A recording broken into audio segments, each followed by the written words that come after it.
Trial date for the case against Casey is officially locked in, but what isn't, who's going to pay for it? Her defense now wants the state to pay for it. That means you and me. West 2's Bob Keeling joins us live. And Bob, how has Casey been paying for her defense up until now? Well, Jim, Casey has now filled out 2 financial disclosure forms saying that she's broke, but at the same time she admits paying her attorneys herself $111,000. Now that she's asking for public assistance, is it time for Casey to finally make a full financial disclosure?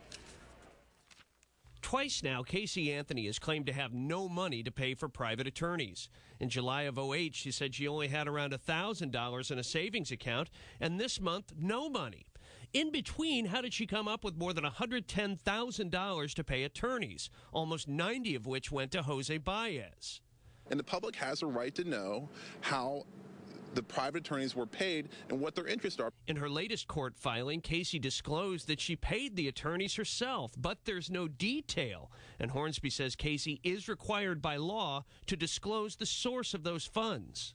At the hearing, they will say, Judge, before you can declare her indigent under the statute, you have to make him disclose the source of his funds. And so that's going to happen. Full disclosure is required.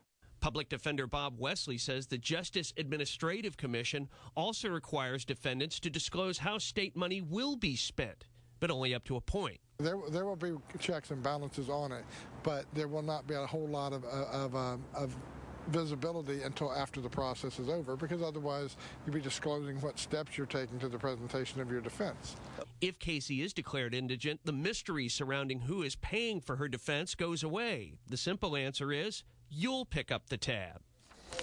Now, in addition, Public Defender Bob Wesley says he's in favor of legislation to cut down on instances like this where taxpayers are asked to pick up the cost of funding private attorneys for people who can no longer afford it.